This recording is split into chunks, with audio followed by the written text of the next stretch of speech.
பாடத்தில் நியூட்டனுடைய ரெண்டாவது இயக்க விதி வரை பார்த்தோம். இன்றைக்கி நம்ம பார்க்க போகிறது நியூட்டனுடைய மூன்றாம் இயக்க விதி. இப்போ ஒரு பொருள் எடுத்துட்டோன்னா அந்த பொருள் இன்னொரு பொருள் மேலே என்ன செய்யுது அப்படின்னா மோதும்போது அதனுடைய விசையை அது அடுத்த பொருள் மேலே செலுத்துது. அப்படி விசையை செலுத்தும்போது அந்த பொருளும் என்ன செய்யுதுன்னா மோதின பொருள் மேலே ஒரு விசையை செலுத்துது. சரியா? இதுதான் நியூட்டனுடைய மூன்றாம் இயக்க விதி. அந்த இயக்க விதியை வாசிக்கிறேன், கொஞ்சம் கவனிச்சுக்கோங்க. ஒவ்வொரு விசைக்கும் சமமான எதிர்விசை உண்டு. விசையும் எதிர்விசையும் எப்போதும் இரு வேறு பொருட்கள் மேலே செயல்படும். ஏங்கிற ஒரு பொருள் பிங்கிற பொருள் மேலே FA அப்படிங்கிற விசையை செலுத்துது. அப்படி செலுத்தும்போது பியும் என்ன செய்யுது அப்படின்னா அதனுடைய எதிர்விசை FPயை ஏ மீது செலுத்துது. இதனால் ரெண்டுக்கும் உள்ள எண் மதிப்பு சமம்தான். ஆனால் என்ன செய்யுதுன்னா ஒன்றுக்கொன்று எதிர் திசையில் செயல்படுது. FA = -FP. இதுக்கு நியூட்டனுடைய இயக்க விதிக்கு 3 எடுத்துக்காட்டுகள் சொல்கிறேன், கவனிச்சுக்கோங்க. முதல் எடுத்துக்காட்டு பறவை பறக்குது. பறவை பறக்கும்போது அதனுடைய ரெக்கையை விரித்து பறக்குது. அதனுடைய சிறகுகள் மூலமாக அது என்ன செய்து பறக்குது. பறக்கும்போது அந்த சிறகுகள் விசையை காற்றில் தள்ளுது. அந்த காற்று என்ன செய்யுதுன்னா காற்றில் கீழ் நோக்கி தள்ளுது. அந்த காற்று என்ன செய்யுது சமமான விசையை அதுக்கு அந்த இறகு மேலே செலுத்துது. இப்படி செலுத்துறதுனால தான் அந்த பறவை என்ன செய்யுதான் மேல் நோக்கி பறக்குது. அடுத்து என்ன எடுத்துக்காட்டுனா ஒரு நீச்சல் வீரர். அவர் என்ன செய்கிறாரு அப்படின்னா அவர் கையினால் என்ன செய்கிறாரு தண்ணியை தள்ளுறாரு, பின்னோக்கி தள்ளுறாரு. அப்போது தள்ளும்போது ஒரு விசையை கொடுக்குறாரு. அந்த தண்ணி என்ன செய்யுது அந்த நீச்சல் வீரருக்கு சமமான எதிர் விசையை கொடுக்கறதுனால அவர் என்ன செய்கிறாரு அந்த இடத்துல தண்ணியில் நீந்துறாரு. அடுத்தது துப்பாக்கி சுடுறது. துப்பாக்கி சுடுறதில் பார்த்திங்கன்னா குண்டு என்ன செய்யும் முன்னோக்கி போகும். அப்படி முன்னோக்கி போகிறதுக்கு என்ன செய்யும் அப்படின்னா அதுக்கு ஒரு விசையை செலுத்தணும். அப்படி செலுத்தும்போது அதற்கு சமமான எதிர் விசை அந்த குண்டு வெடித்த பிறகு துப்பாக்கி என்ன செய்யுது பின்னோக்கி நகருது. அடுத்து என்ன பார்க்க போகிறோன்னா நேர்கோட்டு உந்த அழிவின்மை விதி. இந்த அழிவின்மை விதியை பார்த்திங்கன்னா ஏதாவது ஒரு பொருள் மேலே ஒரு விசை எதுவும் செயல்படாமல் இருக்கிற வரைக்கும் அதில் அந்த அமைப்பு முழுவதும் அல்லது அந்த பொருள் முழுவதும் நேர்கோட்டு உந்தம் மாறாமல் இருக்கும். இதுதான் என்ன செய்யுது, இதை தான் என்ன சொல்கிறோம் அப்படின்னா நேர்கோட்டு உந்த அழிவின்மை விதி அப்படின்னு சொல்கிறோம்.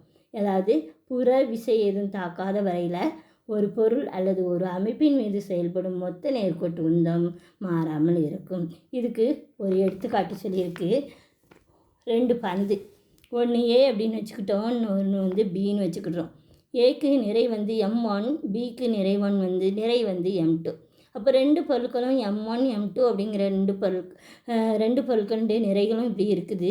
அந்த 2 பந்துக்கும் ஏபின்னு பேரிடுறோம். அது என்ன செய்யுது அப்படின்னா ரெண்டுமே நேர்கோட்டில் போகுது.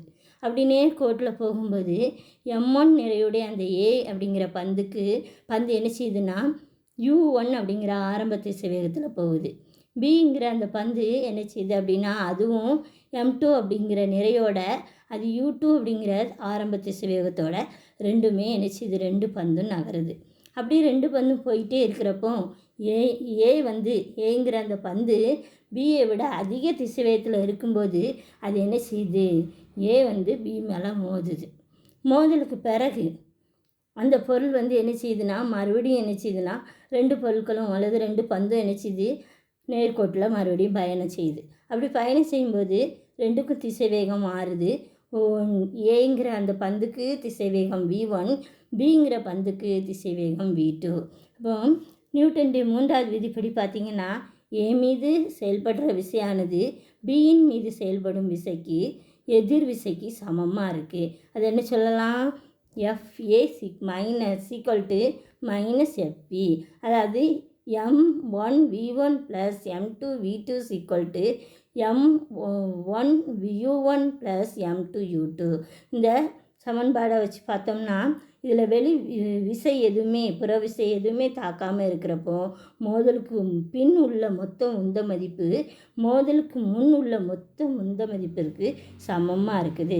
அதாவது பொருள் மீது செயல்படும் மொத்த உந்தம் ஒரு மாறிலி, அதாவது மாறாத ஒரு மதிப்பில் இருக்குது. இதுக்கு தான் பேர் நேர்கோட்டு உந்த அழிவின்மை விதி. இந்த எடுத்துக்காட்டு மூலமாக இதை என்ன செய்யலாம் புரிஞ்சுக்கலாம். அடுத்தது ராக்கெட் ஏவுதல் நிகழ்ச்சி. அதாவது ராக்கெட் ஏவுதல் நிகழ்ச்சி வந்து 2 விதி மூலம் நடைபெறுது. ஒன்று வந்து நியூட்டன் 3வது விதி, இன்னொன்று வந்து நேர்கோட்டு உந்த அழிவின்மை விதி. இந்த 2 விதிகள் மூலமாக இந்த ராக்கெட் ஏவுதல் அப்படிங்கிற நிகழ்ச்சி நடைபெறுது. முதல்ல ராக்கெட் எடுத்துக்கிட்டோம்னா அதில் அதை மேலே நோக்கி போகிறதுக்கு அதில் ஒரு உந்து கலன் இருக்கும். அந்த உந்து கலனில் என்ன செய்வாங்க அப்படின்னா எரிபொருள்கள் எல்லாத்தையும் நிரப்பியிருப்பாங்க. அது திடப்பொருளாக இருக்கலாம் அல்லது திடப்பொருளாகவும் இருக்கலாம். அதை என்ன செய்வாங்க அப்படின்னா மேல் நோக்கி செலுத்தும்போது அது எரியூட்டப்படும். அப்போ அது உள்ளேருந்து வெளிவர்ற வெப்ப வாயு என்ன செய்யும் அப்படின்னா ராக்கெட் வால் பகுதியிலேருந்து அதிக திசை வேகத்தில் வெளியேறும். அந்த படத்தை பார்த்திங்கன்னா தெரியும். அந்த எரிபொருள் என்ன செய்யுது, அதனுடைய வால் பகுதியிலேருந்து ரொம்ப வேகமாக வெளியே வருது அதிக திசை வேகத்தில். அப்போது அப்படி திசை வேகம் உருவாகிறதுனால அந்த ராக்கெட்டில் ஒரு உந்தம் உருவாகுது. அந்த உந்தத்தை சமன் செய்கிறதுக்கு அதற்கு சமமான எதிர் உந்து விசை எரிகுடத்தில் உருவாகி ராக்கெட் என்ன செய்தான் ரொம்ப வேகத்தோட முன்னோக்கி பாயுது. அப்படி உயர பயணிக்கும்போது அது ரொம்ப ரொம்ப உயரத்தில் போன பிறகு எரிபொருள் எல்லாம் என்ன செஞ்சிடும் அப்படின்னா எரிஞ்சு முடிஞ்சிடும். எரிஞ்ச பிறகு அதனுடைய நிறை என்ன செய்யுதுன்னா கொஞ்சம் கொஞ்சமாக குறையுது. அப்படி குறையும்போது உந்த அழிவின்மை விதியின்படி நிறை குறைய அதனுடைய திசைவேகம் என்ன செய்யும் அதிகரிக்கும். அப்போ இது ஒரு குறிப்பிட்ட உயரத்தில் ராக்கெட் வந்து என்ன செய்யுது அப்படின்னா புவியீர்ப்பு விசையினை தவிர்த்துட்டு அது என்ன செய்யுதான் திசைவேக மதிப்பு உச்சக்கட்டத்தை அடையுதான். அதனுடைய மதிப்பு என்ன செய்யுது ரொம்ப அதிகமாக ஏறுது. அந்த வேகத்தில் அதனுடைய வேகம் என்ன பேருன்னு சொல்கிறோன்னா விடுபடு வேகம்னு சொல்கிறோம். இதை தவிர மற்ற இந்த பாடப்பகுதியில் உள்ளதை நீங்கள் அடுத்து உயர் வகுப்பில் படிப்பீங்க. அடுத்தது ஈர்பியல்னால் என்ன, ஈர்பியல் விதி, நியூட்டனுடைய ஈர்பியல் விதி. இப்போ 2 பொருள் இருக்குது அப்படின்னு வச்சுட்டோம்னா ஒரு பொருள் என்ன செய்யும் இன்னொரு பொருளை ஈர்க்கும். அப்படி ஈர்க்கிறது தான் என்ன சொல்கிறோம் அப்படின்னா ஈர்ப்பியல்னு சொல்கிறோம். இதில் நியூட்டன் அப்படிங்கிறவர் இந்த ஈர்ப்பியல் விதி என்ன செய்கிறாரு விளக்கமாக சொல்கிறாரு. M1 M2 அப்படிங்கிற 2 நிறைவுடைய பொருட்கள் என்ன செய்யுது அப்படின்னா R அப்படிங்கிற தொலைவில் வைக்கப்படுது. அப்போது அதில் உள்ள ஈர்ப்பு விசை F அப்படிங்கிறது எதுக்கெல்லாம் நேர்விகிதத்தில் இருக்கும் அப்படின்னு பார்த்தீங்கன்னா அந்த 2 M1 M2 அப்படிங்கிற 2 பொருளுடைய பெருக்கல் பலனுக்கு நேர்விகிதத்தில் இருக்கும். அதே நேரம் அதுக்கு இடையே உள்ள தூரம் R, அந்த Rக்கு இருமடிக்கு எதிர்விகிதத்தில் இருக்கும். இதுதான் என்ன பேர் ஈர்ப்பியல் விதின்னு சொல்கிறோம். இதுக்கு தான் பேர். அப்போது 2ஐயும் சேர்த்து சொன்னோம்னா F proportional to M into 1, M1 into M2, அடுத்தது F ப்ரொபோஷனல் டு 1/R2. இந்த 2ஐயும் இணைத்து சொன்னோம்னா F proportional to M1 into M2 by R2. F equal to G M1 into M2 by R2. Gங்கிறது ஒரு ஈர்ப்பியல் மாறிலி. இதனுடைய மதிப்பு என்னென்னா SI அலகுகளில் 6.674 இன்று 10⁻⁻11 newton metre squared kilogram power -2. இப்போ நாம் நியூட்டனுடைய ஈர்ப்பியல் விதியை பற்றி பார்ப்போம். அதாவது அண்டத்தில் உள்ள பொருள் வந்து ஒவ்வொரு துகளும் பிற துகளை என்ன செய்யுது அப்படின்னா குறிப்பிட்ட விசை மதிப்பில் ஈர்க்குது. அந்த விசை வந்து அந்த நிறைகளுடைய பெருக்கல் பலனுக்கு எப்படி இருக்குது நேர்விகிதத்தில் இருக்குது. அவைகளின் மையங்களுக்கு இடையே உள்ள தொலைவின் இருமடிக்கு எதிர்விகிதத்தில் இருக்குது. இந்த விசை எப்பவும் எப்படி தான் செயல்படும், நிறைகளின் இணைப்பு கோட்டின் வழியாக தான் செயல்படும். இந்த விதியை வாசிக்கிறேன், கவனிச்சுக்கோங்க. அதை மாற்றாமல் அப்படியே என்ன செய்யணும் படித்து பாராமல் எழுதி பார்க்கணும். அண்டத்தில் உள்ள பொருட்களின் ஒவ்வொரு துகளும் பிற துகளை ஒரு குறிப்பிட்ட விசை மதிப்பில் ஈர்க்கிறது.